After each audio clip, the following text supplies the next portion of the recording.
Welcome to Volunteering to Enhance Your Career, sponsored by the ABA Career Center and free to its members. Moderating the program today is Kathy Morris. Kathy is founder of Under Advisement Limited and former director of career counseling and placement for Northwestern University School of Law, former director of the ABA Career Resource Center and the Center for Continuing Legal Education. She has decades of experience with guiding law students, lawyers, and law firms, focusing on attorney training and professional development. Kathy, you may proceed with the program. Thank you, Bonnie. I'd like to welcome all of you to our December program of the ABA Career Advice Series, which we timed in case you're contemplating giving back this holiday season, of course, and beyond. I have the pleasure of introducing our two faculty members again. We have two lawyers with us who both make their careers squarely in the arenas on which we're focusing today. We have Adam Friedel, and Adam was serving the public good even before he went to law school. He then became a public interest lawyer, worked for Appleseed in New York, which we're going to touch upon again later in the program, and Adam is now the Program and Special Initiatives Manager of Pro Bono Net. He's an Oklahoman. He works in and he comes to us today from New York City. Jessica Reichman is the Deputy Director of Lawyers Without Borders, which is a U.S. NGO, non-governmental organization that promotes the rule of law around the world. Jessica was a D.C.-based big law associate before she took time off to volunteer, and now, full-time with Lawyers Without Borders, she manages the Trafficking in Persons program in Liberia, as well as its Kenya programming. So how cool is all that? Let's start with a quick run-through of the agenda. If you've been on the series before, which we hope you have and will again, first we talk about some of our significant issues and tips on the topic. We have the conversation and questions from you with the faculty. We have an agree-disagree moment where we ask the faculty to quickly say whether they agree or disagree and why about a certain subject. Again, we like your participant questions coming in all the way through the program. We can't always get to all of them, but we try to incorporate as many as possible. And we have our takeaways and give you some special resources of the ABA. So with that said, I would like to toss it out to, I think, Jessica. Let's start with you. In addition to helping people in need and doing good, as they say, with volunteering, what are some of the benefits for the lawyers who volunteer? Of course. Thank you so much for having me today, Kathy. There's many, many benefits to lawyers who are going to volunteer. You are going to grow your legal knowledge, sometimes in different substantive areas, perhaps international law, FCPA, or growing markets. You might also grow your knowledge of different areas of the world and how legal work is there. So, for example, in Africa or Asia, by doing some international pro bono work, you're going to make a bunch of professional connections. You're going to meet other people who are doing this work and who are interested in this work. We often travel, for example, with judges and teams from both law firms and private practitioners. So you're going to meet folks from around the United States doing this work as well. You're going to improve your practice skills by learning about issues as you face them on the ground. And you're also going to get a change of pace. You're going to experience life from a different perspective and get a real chance to work with non-lawyers as well. So there's a lot of benefits to volunteering. Adam, do you want to chime in too with that? Sure. Thank you for having me as well. It's a real pleasure to be here. I would say that I would divide the benefits into sort of two categories. One are the more tangible ones. Jessica mentioned some great ones, gaining new skills and getting new knowledge. I would also say that you typically get a lot more experience working on pro bono cases and a lot more responsibility than you might in your paying practice. I think it's pretty common for associates to spend years in the office before they might go into a courtroom, but in most pro bono cases, you're really in the trenches, and that can be a really valuable experience. Yeah, I guess unless you're a solo lawyer, and we have a lot of those on the phone with us today, they're pretty much in the trenches. But there's also all these additional benefits, as we've mentioned, for them. And also, I think, Adam, as you mentioned, these tangible benefits about this wider exposure and more responsibility, really great for new lawyers and even law students. So you said there were some intangible benefits too?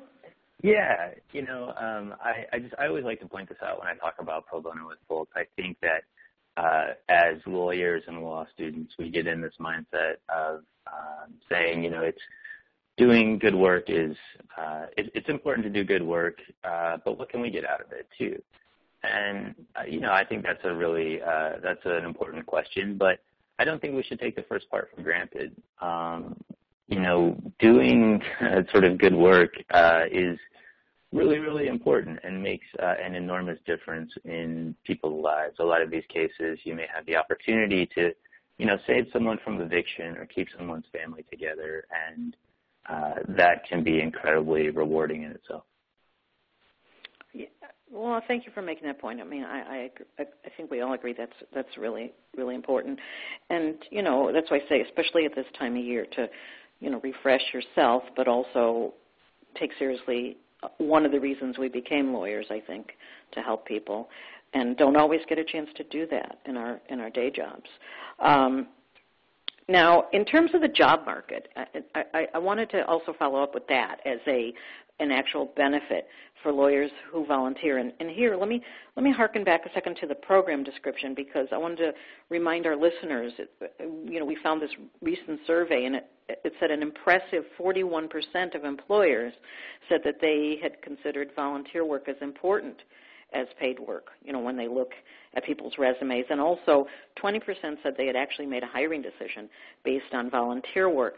So I want to ask you each, in terms of how volunteering can affect your career, maybe let's have you illustrate, if you each would, with an example of how volunteering can weigh in terms of the start of your career, or even later on. We have people listening across the spectrum, how it can make a difference to the course of your career. I guess, Jessica, let me start again with you and ask you do you have a story that kind of illustrates the relationship of volunteering and career pathing? I do, and in fact, I have a story about a woman who volunteered with us, who's actually Kenyan and volunteered with us in Kenya. She was actually a participant in a Lawyers Without Borders training program, and she gained a lot of confidence, and she was a private lawyer. She said that, she really appreciated the program and she wanted to give back. So she came back the next year and trained with us to be a trainer in our program. And when she trained in that next program, she actually garnered the interest of the Judiciary Training Institute over there, who really noticed her as someone who was using her time to give back and to enhance the bar. And they encouraged her actually to put her name in the ring to be a high court judge in Kenya, which she did, and she is now a high court judge in practicing in Nairobi, and she is also someone who still participates in pro bono and continues to give back through both the Judiciary Institute and our programs. So, that's a case of both pro bono helping her career and then her turning around and helping others as well. So it's been a wonderful story for us. And I guess for the listeners, that is an amazing story. But also, since we're using the term pro bono now, I want to make sure everybody is on the same footing with us, because pro bono obviously is a Latin phrase meaning for the public good. And when we lawyers refer to it, we're often talking about, in the legal context, performing legal work at no cost or at a very low cost fee for people who are not otherwise able to higher representation. And we're going to talk about how volunteering encompasses more than that. So we're kind of covering a number of grounds today. But Adam, I don't know if you can top Jessica's story, but let's see what you have to say. I will concede that I have never directly helped make anyone a judge, but I have seen pro bono affect people's careers, in a lot of different ways. And, one example that comes to mind is I had the opportunity a few years back to supervise a pro bono program, and I got to work with a lot of lawyers and law students who would volunteer their time to come in and represent folks who are being sued for credit card debts or other kind of consumer debts. At times it was mistaken identity or various issues. And I really saw both that courtroom experience, the experience interviewing clients, negotiating with opposing counsel, and things like that, really was valued by their employers or helped them to get jobs a little bit down the road. And I also saw folks that, really were so affected by the work that they sort of changed the direction of their career. Maybe they thought they had entered law school planning to do something corporate or more transactional work, and they decided to go more of a nonprofit route. So I think the advantages for your career are really substantial. I mean, Jessica, that's good too, Jessica. I think, actually it affected your career so directly. Yes, that's true. So I actually started off as a volunteer who was working for a big law firm and took some time to volunteer in Liberia on human trafficking issues, which inspired me to redirect my own career to work more on these issues. But even if you stay in your current line of work as a solo or with a firm, volunteering can bring a lot of new perspective. It can add meaning. It can motivate you. I think one thing we keep hearing from our volunteers is they get back in the office and they're so inspired by the work that they've done. It really helps to motivate them and regenerate their devotion to their clients and their organization. So I think that there's a lot of different ways that can work out. Well, I that makes sense. I mean, Pro Bono Net, I think also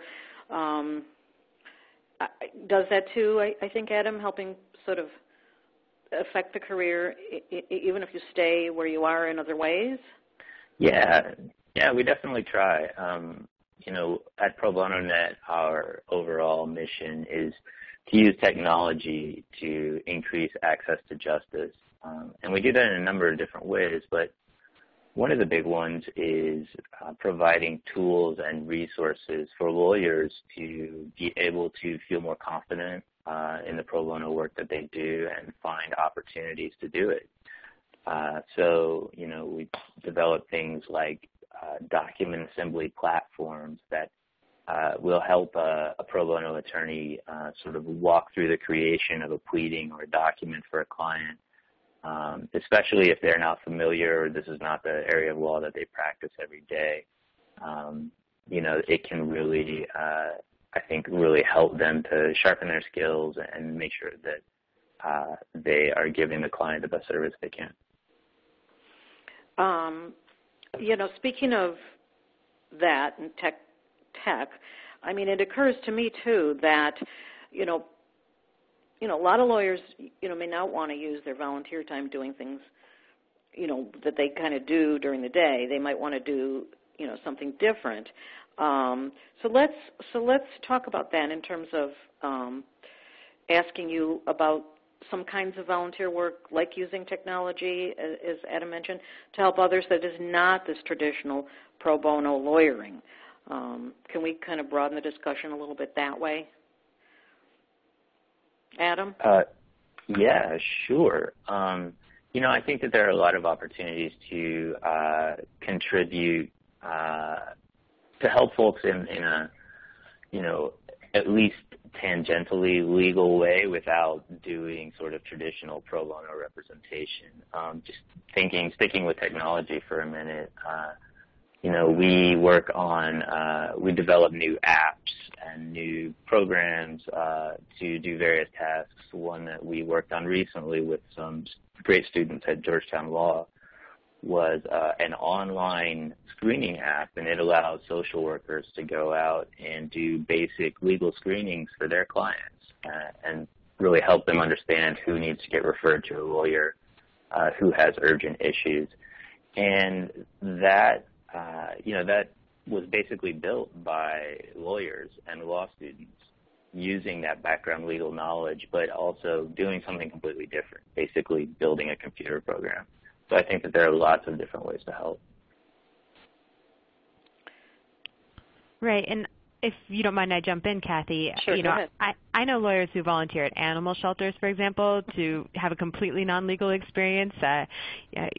They obviously, animals are restorative, and it's wonderful. So they get an altogether different kind of experience. But at Lawyers Without Borders, we also have other opportunities besides, things that you would expect to do in your office day to day. For example, in Liberia, we have had international people who travel with us and volunteer internationally teach children about trafficking and gender rights through the use of educational games and coloring books.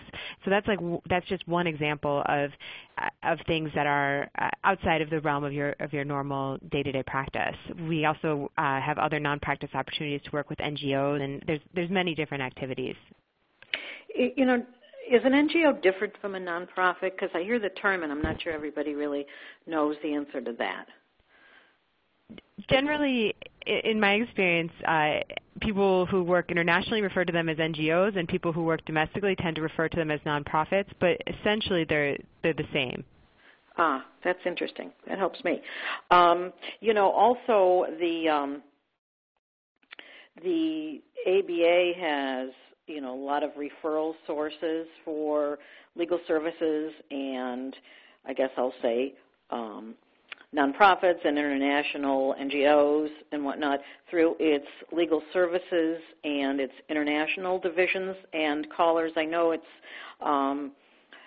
something you can find out by getting on the ABA website and looking at those two sections or divisions, but also just generally seeking pro bono volunteer opportunities through the ABA. There are plenty of them in the U.S., and they have some really cool programs internationally as well, and sometimes, actual jobs in those things too, because, we're talking about volunteering, but we're also identifying things that can lead to careers in this arena. And somebody asked one of our callers where she could find the report about the employers who consider volunteering when hiring. I have to say I read that in an article, but I didn't sort of catalog the article. And what I want you all to do in this program and every program is, yes, we've got a couple of course materials to go along with the program, but we don't, mean by any stretch to be even close to comprehensive in that, just to give you a flavor for articles, blogs, referral sources, etc. But please feel free to, just after every program, kind of look on the web, expand what you can find. It's so easy these days. There's just so much information. And I think, of course, Adam and Jessica, I think you could each talk about the referral sources that you guys afford through your organizations. Of course. There are a lot of other organizations that do international pro bono work. There's a list that's part of the course materials, I believe, that we help supply, but there's Appleseed, for example, works in the U.S. and Mexico and has wonderful programs. There's iPro Bono and the International Bar Association, the International Senior Lawyers Project. The list goes on, and there's many different programs and organizations, and they each have a slightly different niche that they fill, and that there's many different opportunities. So if you're interested, it makes sense to think broadly and explore the opportunities at several different organizations. And I think if the listeners get the course material, they can look, because I think you provided us, sort of a starter list, right, in terms of some of those sources. Right, Jessica? Yes, we did. And also I would mention, too, on the international front, if you speak a foreign language, there's also additional opportunities usually to do legal pro bono work. In terms of your flexibility, that's one thing that we always like to ask about. And so consider that, too, as someone who speaks if you speak multiple languages and you're a lawyer, so you understand the terms of art and things like that, any amount of time you can volunteer is really invaluable to many of our organizations. I mean, that's interesting because I think, let me ask you if you're saying, too, that sometimes there are these international volunteering operations, but doesn't mean you have to travel. Doesn't mean you have to take time and, go outside the country, that there are things you can do here that are international related, like using your language skills. Did I hear you right? Of course, yes. A lot of the lawyers we work with, may not have the ability due to work obligations or family obligations to spend a few weeks out of the country, and there's always work that can be done, desk work or work that can be done within the United States in terms of research and writing, and a lot of times creative thinking too, using your legal knowledge to really think. I mentioned previously the coloring books and games that we sometimes use to teach children about important legal concepts.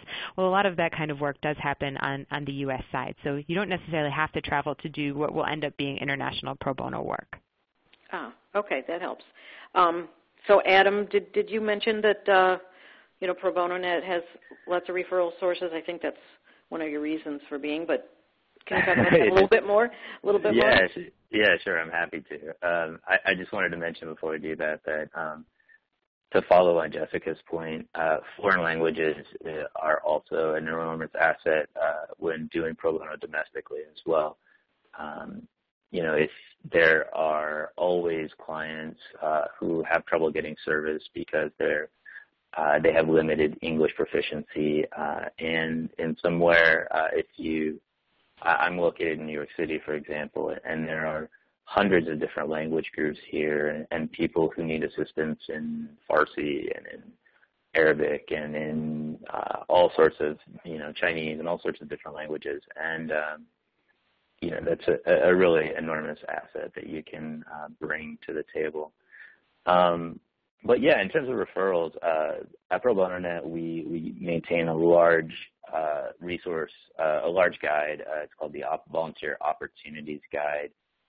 If you go to probono.net, you can click on a tab at the top, and you can, select your state and, filter by various criteria, the type of clients that you want to work with, the type of work that you want to do, your availability, et cetera. So, there's a lot of options out there. And also, I think, you want to be creative. I mean, you don't necessarily have to find something through one of these sort of formalized resources. You may come across a really fascinating organization in Google and, contact them and see if they would be interested in using your pro bono skills.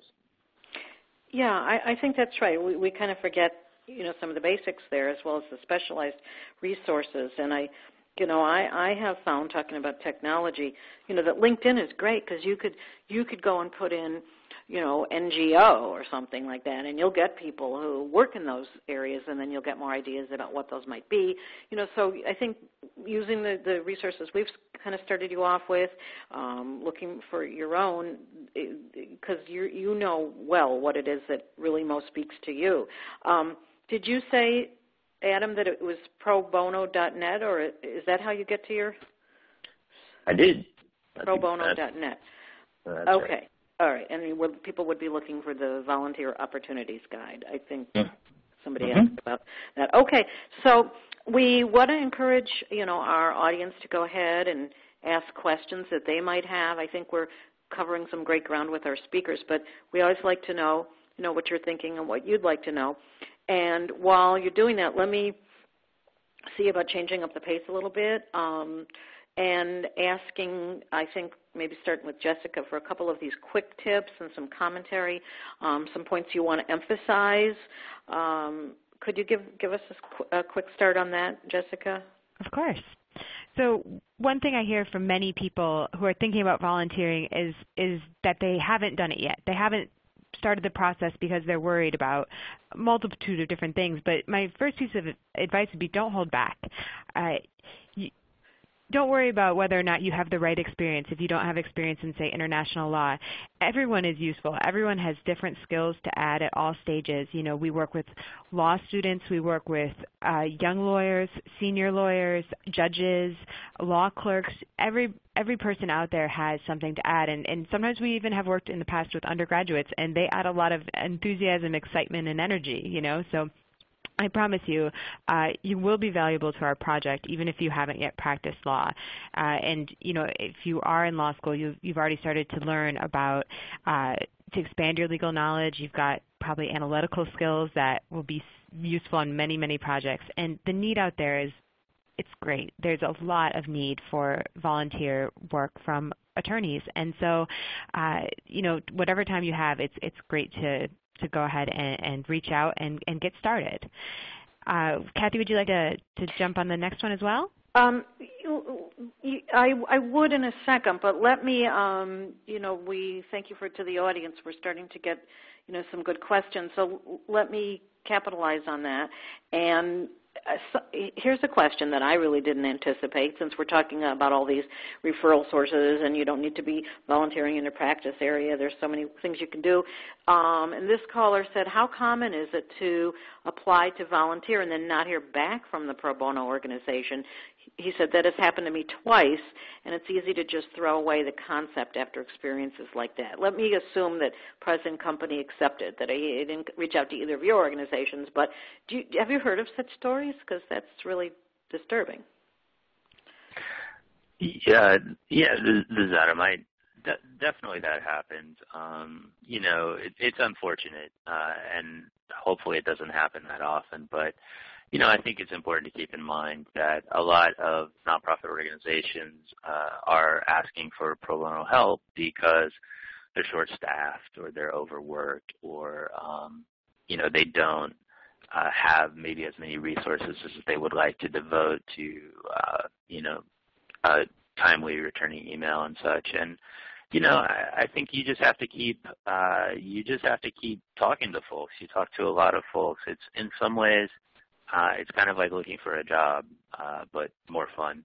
If you get, some rejections from a job, that just comes with the territory, Or hear nothing, and so then that's not the organization for you. Then Absolutely. You look for the one that really does need you, want you, and is going to be responsive. There's a question I wasn't quite clear about that came in. Maybe you guys understand this better than I do. It says, how do you decide who to give pro bono to and who is just looking for free work? Well, I think I might understand the question of whether or not, when you're looking for an organization to volunteer with, whether or not they truly need the pro bono or it's they're just trying to avoid hiring for more staff or something like that. I think that might be the question. The free work question is why I'm thinking that. And I think, look at the kind of projects and who the organization is serving. As Adam just said, a lot of organizations who do this work, NGOs and nonprofits, are short-staffed. So they are looking for help, but that doesn't mean they're looking necessarily for free work. Their model often is set up to help people, and if you look at it and talk to them a little bit, you'd know that they couldn't take their programming and services to scale and really help the number of people that they're trying to help using only, for example, paid staff and things like that. So I think you really just want to learn a little bit about the organization and a little bit about the project, and I think most of the people who run these organizations are trying to do good and really are searching for others who would like to do good as well and who are going to be able to donate some time and help others. All right. That helps me. I understand it better now. Let's go back, Jessica, to your second tip if you're ready. Of course. So one great thing about volunteering is that it never hurts to expand your network. At LWB, for instance, we work with law firm associates and partners around the world, as well as I mentioned before, solo practitioners, government lawyers. We work with judges and with legal and non-legal organizations. The world has really become very small, and it's amazing to me how many times I will run into someone. I'll be in Africa, and I'll run into someone who knows a person who works down the street from me in D.C., and you never know when a connection is going to figure in some way, large or small, into your future or client's future. So it really, expanding your network through this kind of work, it lets you get to know people in a different way, and it really gets you out there learning and getting to know a different crowd of folks who you might not meet in your regular day-to-day practice. Okay, that's great. Along that same line, Adam, a couple of quick tips from you. Sure, no problem. One thing that I think of that comes to mind is, that, you want to be open and enthusiastic to a variety of different opportunities. But more to the point, you don't want to sort of shut yourself down before you've even started. I hear folks say a lot of times, I don't have enough time to do pro bono work, and I think that they have the impression that it's going to be taking on a case, a family law case or something like that, and having to be in court for however many days and et cetera. And, a lot of pro bono work is really not like that anymore. It's not this traditional beginning to end representation.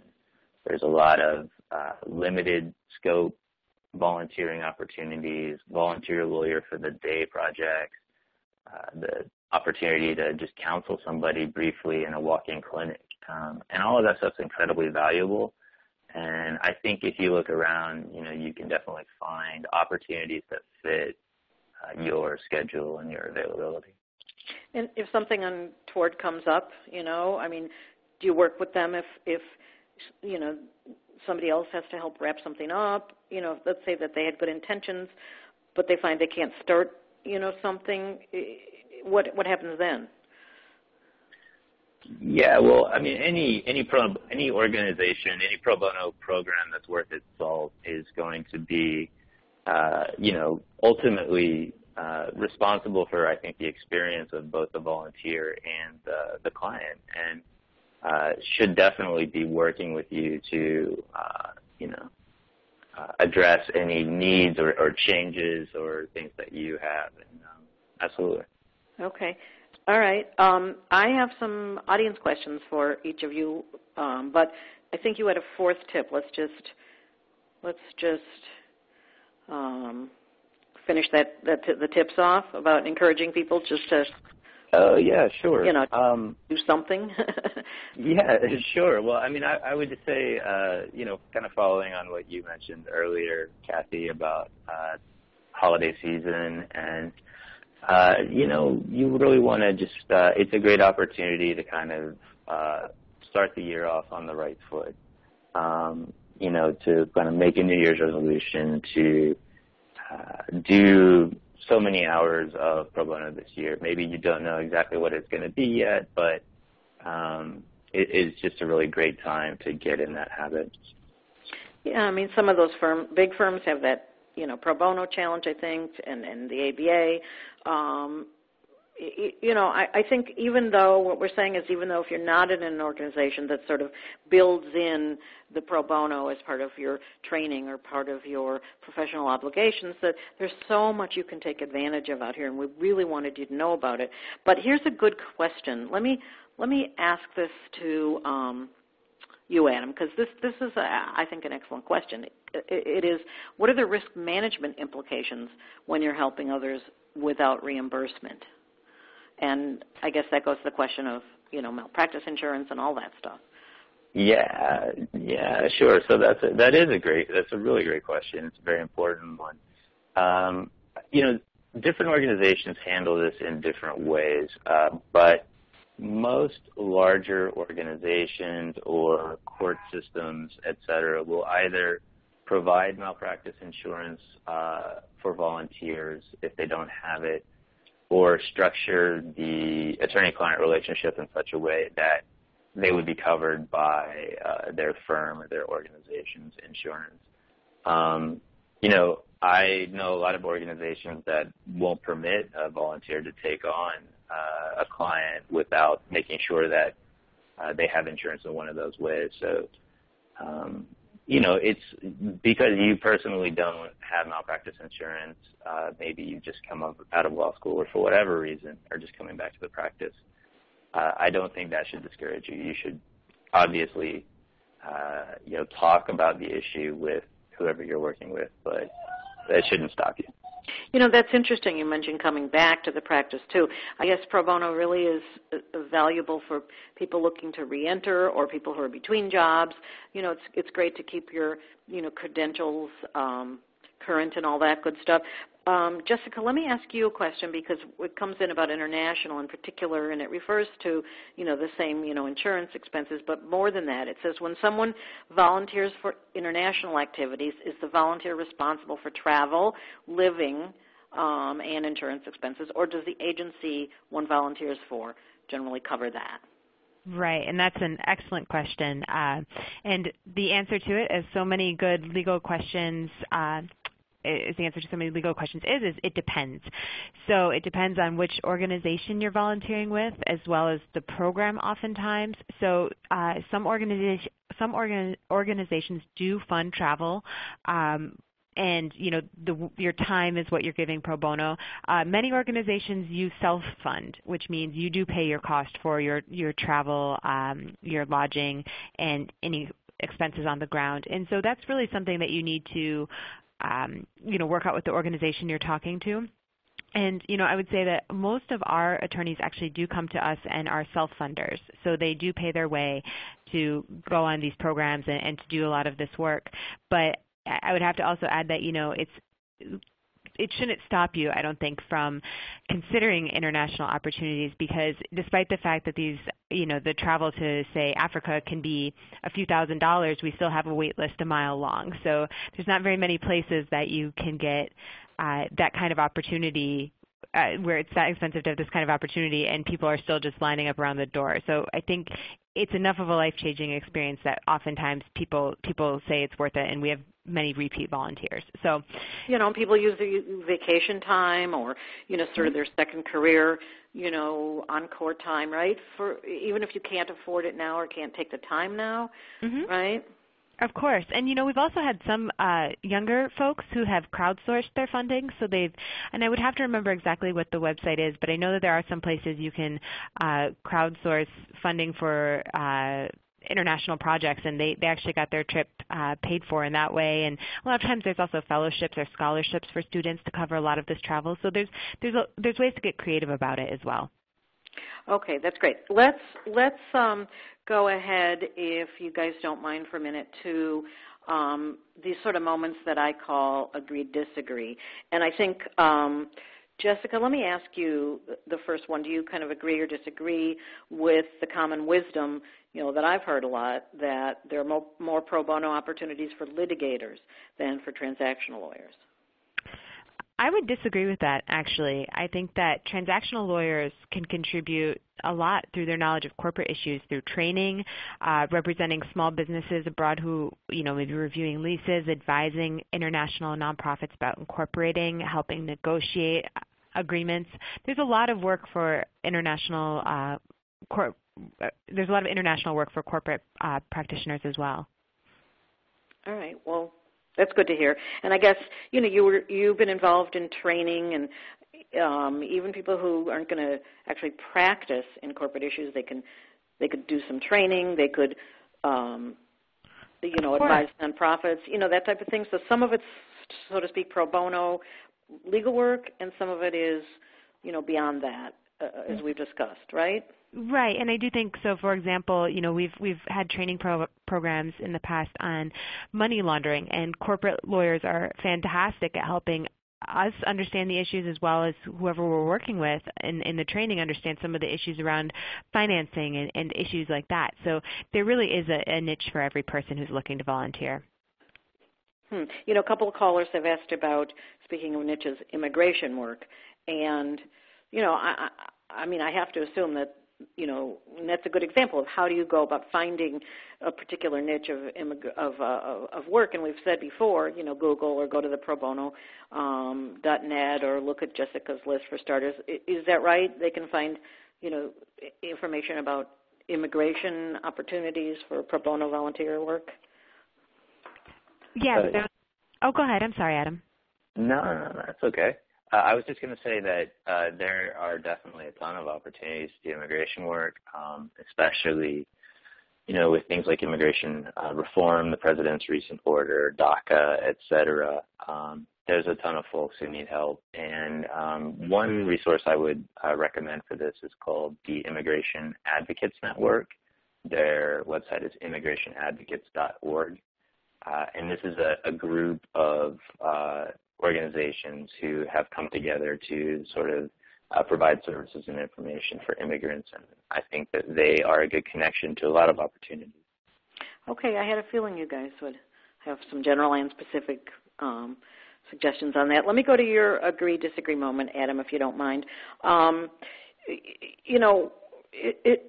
We've talked about, an unforeseen complication, but do you think it's true that to get the most out of volunteering, people should try to handle a matter or a project from beginning to conclusion? No, I disagree. I disagree with that. I think that, it really depends. Like Jessica said, that usually is the answer. But, that cannot be a good option for a lot of people. It's an enormous amount of responsibility and investment to take on a matter from beginning to end. And maybe, you don't have the experience to do that, or you need some sort of more hands-on supervision. And so, I think you really have to find the opportunity that's right for you, and they're all different kinds. I mean, and I think, nowadays with sort of legal work evolving, right, to limited scope engagements and unbundled legal services, I think that would help people not be concerned that they're going to get in, over their heads in terms of hours commitment. Can you, Adam, talk about, what that means? Yeah, sure. So when we say limited scope representation or unbundling legal services, basically those are just terms of art for separating out the parts of, being somebody's lawyer, not taking a case from beginning to end, but maybe signing a retainer with them to be their lawyer only for a particular hearing if you're in the volunteer lawyer for the day program, just to get them through one critical stage of their case, or agreeing only to provide them with brief advice and counsel in a clinic setting, but not to have any obligation to, follow up with them or act on their behalf. There are all kinds of opportunities like that. And I would say also, just mention that a lot of, these sort of situations used to be somewhat ethically, there were a lot of questions around them, but practice rules, including the ABA model rules, have been rewritten almost everywhere to explicitly provide for these sort of situations. I think that's so interesting because somebody asked, one of the callers asked, and we touched on it just a second, how important is it to volunteer in the area of your practice? And we said, I think, Jessica, you said, you can volunteer in other areas, or if you have no experience, even if you're a student, or you said undergrad. And, in that context, you might find that you've started to volunteer for something and it's taking more time than you thought because it's not in your area of practice. And this is why I think, Adam, your advice is also so important, that you don't need to worry before you get involved about, the problems that there are, because there are people, there are professionals there, like the two of you, that are going to help you manage those. Now, in that context, there's another caller, and I thought, this was really sort of touching back on our issue. They mentioned the issue about free work. And my question to you, I'm going to read you the caller's question, but my question to you is, can you also say no? Like, once you've contacted an organization, can you also say no? Because this caller said that she knows several languages, and she's found that when she inquires about international pro bono work, the organization wants to use her as a translator or interpreter for the translation work and not as a lawyer, which is where she says, she agrees with the other caller about free work. So what if you have these great intentions and you contact and you're making connections and relationships, but then they want you to do something like this that, you weren't really focused on doing? Can you say no? Does that ruin the relationship or with the organization? Talk to us about that. Well, I would say that no, it does not. We're entering an open dialogue with the organization about how much time you have, what your areas are, what your interests are.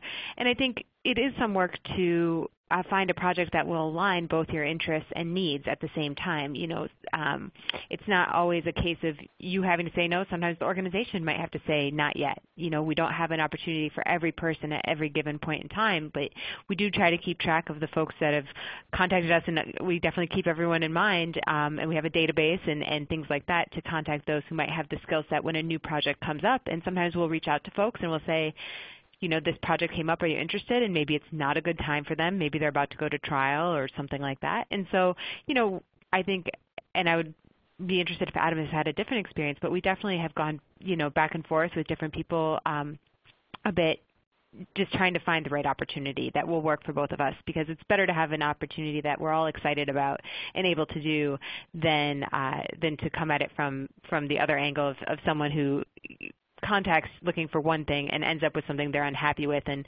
don't really have the time or energy for. Adam, can you respond to Jessica? Yeah, I totally second what Jessica said. You can absolutely say no. It's not like it's not a situation like where you have to ask the judge if they'll let you withdraw. You are offering to your valuable time and experience to help an organization or help their clients. And, you have to find the right match, just like Jessica was saying, something that works for you and something that works for them. And until you sort of agree to, take on a particular matter or sign some sort of retainer, you can absolutely say this might not be the right opportunity for me. And can you call more than one, referring agency, or more than one, use more than one database, or, contact the both of you? I mean, people wonder about that with, so to speak, headhunters. Can I only work with one? Or so how does that work in terms of, not burning any bridges but looking widely? Well, I think that you should look widely. Like I said, we might not have the right project for you at the right time, but another organization might. The one thing I would caution is if you are going to look broadly, do your best not to overcommit in terms of, if you do commit to an organization, stick with their project. If Adam was saying it might be a short project or, a discrete task. But other than that, I would say, look broadly. I don't think any of us look down on people who are trying to volunteer their services to help others. I don't think there's any downside to trying to do that in as many ways as possible. I think that that sort of suggestion kind of gets to maybe another reason for Adam's first takeaway. And with these takeaways, we're trying to share some thoughts about things to think about more broadly and after the program too. So let me ask you, Adam, to kind of switch over to these takeaways. And your first one was think broadly about the learning potential of volunteering. How does that sort of tie into this idea of looking broadly and then serving with a focus? Yeah, I think you can sort of take it in a lot of different directions, but I think that you just have to be, I would encourage people to be as open-minded as possible about the type of work that they're going to do, the type of opportunity that they might ultimately find really interesting. And, I think this should be really fun. I hope that, when people do pro bono work, it's because they enjoy doing it. They like helping other people, and they like feeling like their time is important and worthwhile.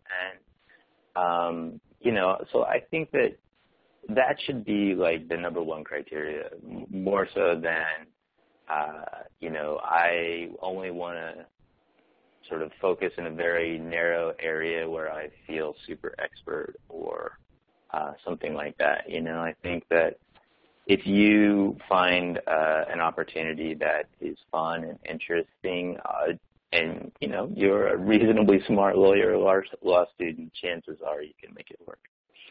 I guess, also we hear so often that people feel they're not getting enough training or supervision, where they work. So if you're thinking broadly about the kinds of interesting, fun, enjoyable pro bono opportunities or volunteer opportunities. I guess what you're saying is that, ethically, there's always somebody that's going to supervise you, especially if it's not in your area, or even if it's a limited scope opportunity. Is that right? That you don't just get an opportunity and then just kind of get thrown in, that you can get feedback along the way and guidance? Is that how it works? Yeah, absolutely. Like I said earlier, any organization that's sort of worth its salt should have a really quality training and supervision available to you. And if they don't, then it's probably not the right opportunity for you. And I think that it's totally fine to say that. I mean, is that true internationally too, Jessica? Let's say you do go out of the country and you're in a different culture and you're in a different setting. Are you going to be getting that training and then possibly on the back end during and after the engagement supervision feedback? Yeah, of course. We work with volunteers very closely, especially those who are going to be doing international travel, in terms of preparing you for the trip. And some people do go in country alone. Sometimes they go with Lawyers Without Borders staff or with other volunteers. So you might be on your own in country, but that doesn't mean you can't give us a call at any time and with a question or anything like that. We do provide a lot of supervision and backup. There's a lot of room to be a self-starter, but we know that this is oftentimes people's first time working abroad, and so we definitely don't abandon you to the ether and say good luck. There's a lot of work both before and after that goes into each volunteer experience. Yeah, I guess, that your first tip was, maybe speaking to solos who, even are used to working alone. Mm-hmm. Your tip about they also and others can gain camaraderie and interaction that they might miss, day to day in their work. Yes, of course. One of the programs that Lawyers Without Borders has relatively frequently is we do trainings abroad, and we often send a team of anywhere from 10 to 20 or even 30 international trainers that will go and work with folks in country. And we often get solo practitioners who are interested in joining those teams, in large part because you get the benefit of working with other people. There's skill development that happens, and just engagement with other folks. And again, this goes a little bit back to expanding your network and things like that. But I think it's also just the being able to work with folks on a day-to-day basis for a while that really brings in a lot of the solo practitioners. And then let's go to your next tip, because there's a tie in there too. Right, of course. So I think that it's been commonly said that when you give, you often get back more than you give. And I think that applies to knowledge as well. You're going to, for example, if you're a U.S. criminal practitioner or even in some other area, but you have some experience, you might be able to train Kenyan lawyers in laws of, say, money laundering or anti-corruption. And then what you're going to do is, in return, you're going to learn a lot about how they practice law and some of the challenges they face. And you might find that they have come up with some very creative solutions to some legal problems that are relatively universal. So, there's that aspect to it. You might even come up with an interesting talk or an article about the experiences and the comparison between our law and the law in other countries is really a fascinating way to start thinking creatively in your own practice. So I do think that you share things but you also do learn a lot in return. And I think that it's kind of interesting for people to think about, kind of sharing what they've learned, kind of repurposing what they've learned afterward. Do you see people doing that? I've definitely seen folks who, expand their practice perhaps into, a slightly new area, or more often to expanding into more pro bono work as well at home, because you can't travel internationally every week, unfortunately. So folks do use a lot of their knowledge to expand that. And some folks, especially, people at law firms, might even be able to make client contacts and things like that. So that's another way that it can help on that end.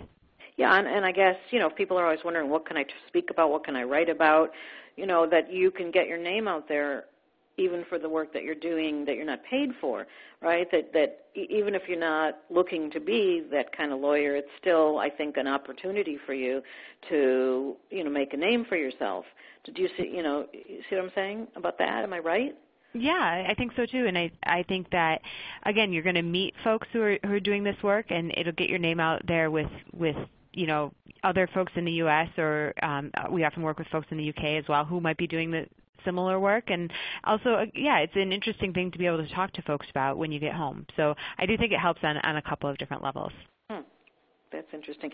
Adam, I guess now let's take your last tip because.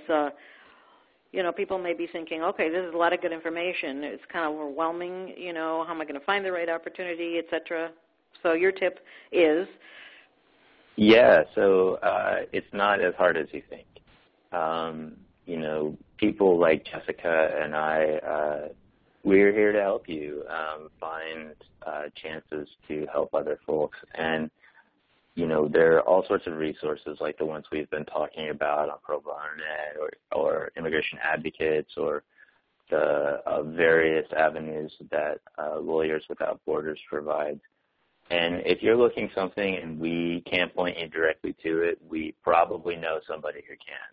So, I think that as kind of a theme that I think we've both been harping on throughout this is, don't be too afraid.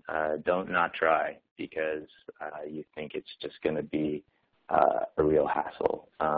In a lot of cases, it's way easier than you think. I think smoother, interesting, because people, I think they're a little leery, but we want to encourage everybody. Being the holidays, this is kind of our gift to you as well, whether you want local or traditional research assignments or you want a global game-changing role. I mean, it runs the spectrum, and partly this is why we wanted to introduce you to Adam and Jessica today, and I hope, that you've gotten quite a lot out of it. What I want to do, in addition, as we close, to thanking, both Jessica Reitman and Adam Friedel so much, and our audience for listening in and asking questions, is encourage the audience to stay on the line and fill in a quick evaluation for us, because we always need to know what your thoughts are. And we also want to give you some thoughts about ABA resources going forward. You have your slides. I'm having a little trouble advancing them, but there's the ABA resource page about this series itself, which I want you to continue to go and look at. Right, there we go. www.ambar.org, AMBAR for American Bar, .org/advice, and there you're going to see not only the information on the various upcoming programs, but you'll see the archived past programs, and you can not only get into them and listen if you're an ABA member, at no charge, but also to see the course materials that went along with each of them. And again, we're not trying to be comprehensive on the course materials. This is not a CLE, but it's, to give you a taste of what you can think about and where you can go, to look. And, in that regard, visiting this website, you can go ahead even now and sign up for the next program. We hope that a lot of you are regulars, and if you haven't been, we'll look ahead. But January, as we kick off 2015, is going to be on trial tips from practice masters. So it's a lot of fun. And also, even if you're not a litigator or trial lawyer, sometimes in transactional work you want to know, what's ahead if things go south. And so this is a good, fun program that'll be for everybody, we promise you. And not only that, but what we've done kind of in response to some of your questions is we've looked ahead to plan out our programming through the whole next bar year, which ends in August. But you can see some amazing topics because we try to have some of them be nuts and bolts and some of them be, even other disciplines. February, we kind of thought, even going along with, almost Valentine's Day, emotional intelligence, why it matters to lawyers, what is it, what you need to know. If you're between jobs, moving forward after a job loss, because everybody, I think, is either between jobs or think they may be at some point. That's just the nature of our mentality as lawyers. So that's for everybody as well. April showers, making rain to grow your business. We think it's always important to think about other skills like that. May in May, being a great supervisor, and that'll help people who are supervised by others to help their supervisors be excellent, going on strategically building your reputation, not only just to develop business, but in general, even if you're not in a law firm, switching sectors for a better fit, and then last, for yourself, for you, negotiating work perks that matter. And so we ask that you think about our series and also think about all the ABA resources, because this series is sponsored by the ABA Career Center, and they have lots of job opportunities and email alerts, and you can put your resume up and whatnot. So there's all kinds of interesting, ways for you to gain more information and more access and more opportunity. So again, on behalf of the ABA and myself, please stay on the line to fill in our quick evaluation. Thank you, Adam. Thank you, Jessica. We, again, hope you'll be with us in the future, and we wish you happy holidays all. Thanks.